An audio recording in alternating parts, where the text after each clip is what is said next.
Hey everyone, welcome back to another Mattel Jurassic World review. Today we're taking a look at the new Dino Trackers Wild Roar Orkoraptor.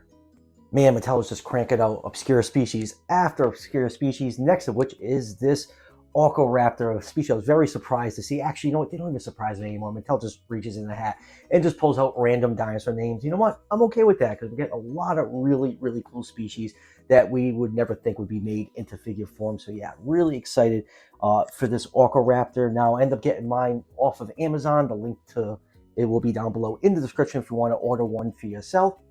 So let's go over the package really quick before we crack this Orkoraptor open. Beta and blue, who cares? Up in the corner, Jurassic World logo down here. Dino Tracker logo over here. It is from a mountain biome. And then spinning around, we get a picture of how its wild raw action works. And then down here in the corner, we do have the other figures in this wave, the previously reviewed Regloceratops, Nigrosaurus, and the Irritator. I did not pick up the Irritator, nor will I, because I already got the far superior Hammond Collection version. So enough about the packaging. Let's crack this figure open and take a closer look. And here is the Orkoraptor out of the packaging. And I'm thankful for Mattel that they're continuously giving us really obscure species in the Jurassic World line. Never thought I'd see a Jurassic Orkoraptor. Now, Orkoraptors are a type of Megaraptorian. They're basically a really weird group of theropod dinosaurs that are known for their really long arms. That's the super simplified layman's term for what they are. If we went into it, we'll be here for a lot longer. But yeah, I really like this figure. It has a giant ass head and those huge forearms and claws. I mean, the figure does look like it's half painted, but that dark olive green and black really contrast nicely together. It does have some nice paint apps on the face, and that bright red eye with the black pupil looks really menacing. Really wish those giant claws had some paint on them. They just look way too green.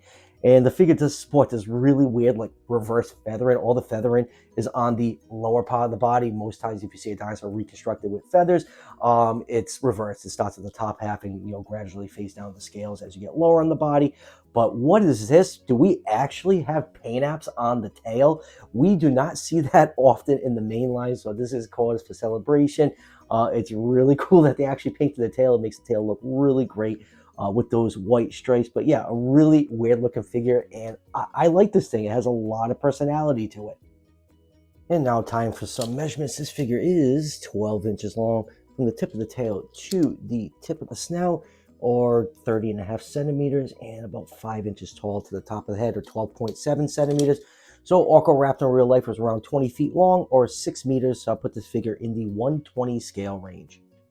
So let's zoom in and take a look at some of the finer details on this figure, starting with this insanely oversized head. I like the head on this thing. It's just really cool looking. I just, the oversized just adds a lot of character to it. The eye is painted red with a black pupil, gives it a very menacing, evil look. You do have some black around the orbit with these bright orange splotches, which is a nice touch. Lower jaw is cast in this black plastic. The inside of the mouth, the teeth are all nicely painted white. Let's get the camera to focus in a little bit better. And the electronics go off very easily when I turn the head. Inside the mouth, you do have a flat texture tongue, but it's all cast in bright red plastic. You even have some bright red plastic for the roof of the mouth, but nice scale detail all over the figure. You got some nice large scales lining the lips. You do have a tuft of feathers at the top of the head. You really can't tell because they don't highlight the feathers in paint. It's just all part of the molded detail.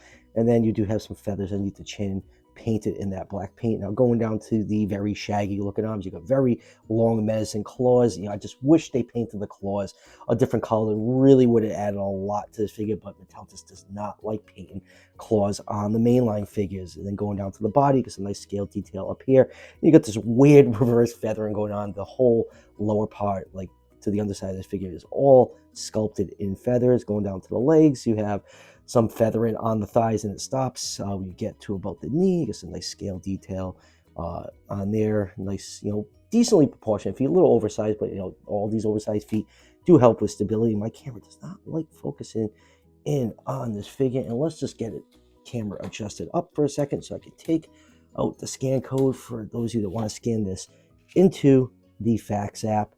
And then going back to the figure, get some large osteoderms here and there throughout. You can see some speckled along the back with some nice scale detail. And then going down to the tail, like I said earlier, oh my God, we have a tail that's painted all the way to the tip. These white stripes with the feather look really, really nice. It has a nice contrast to it. You can see the underside is all feathered. You got a little bit of plumage coming out at the end of this very short tail. So yeah, all around, I do like this figure. It has some really goofy ass proportions, but I think it has a lot of character to it. Now for articulation, it's pretty standard for a basic figure. Arms can move backwards and forwards. They do have a hinge, allows the arms to swing out like it's flying, and then going down to the legs, they can move backwards and forwards. You do get a hip pivot to help with stability, and you do have that completely useless tail rotation, and the rest of it is tied to the action feature. And what you want to do is pull this little lever here from side to side, and you're going to pull all the way back to get that mouth to open up fully. If you don't push all the way, it's kind of just half opens. Wow, the roars on this thing are really loud. If you push it all the way, it will open up.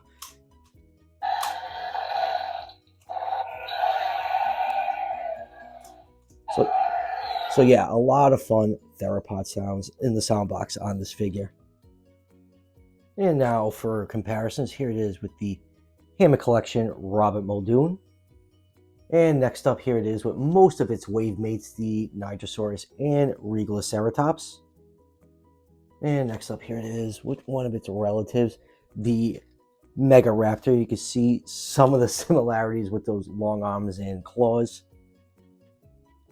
And next up, here it is with the Dino Trackers Sinotyrannus. And let's do a little more Dino Tracker. Here it is with Vista Haversa. And let's do a couple of Hammer Collection figures. Here it is with the new Irritator. And here it is with Metria Acanthosaurus, which I have to say is one of Mattel's best theropod figures of all time. And lastly, here it is with the 93 Classic Red Rex. So final thoughts on the Orkoraptor. I like this thing, even though it has some really sparse paint apps. I just like the stout, stocky proportions of it, the oversized head. It just has a lot of character to it. I know I say that a lot about figures, but yeah, I do like this thing. I like the giant oversized claws. There's actually paint on the tail for once in the mainline figure. That's always a bonus. And it's just, it's a fun, cool, chunky little bundle of terror. Now, like I said at the beginning of the review, I'm getting this figure off of Amazon. The link is down below in the description if you want to get one for yourself. So that will do it for the review. I did get some more Mattel stuff in. I got the Prestosuchus and a couple other things coming in. So there should be a lot of reviews coming up on the channel in the next couple of weeks. So stay tuned for all that. And as always, if you're enjoying the content on the channel, show your support by hitting that subscription button just below the video. Each subscription helps out the channel tremendously. It's greatly appreciated. I'll see you guys for the next one.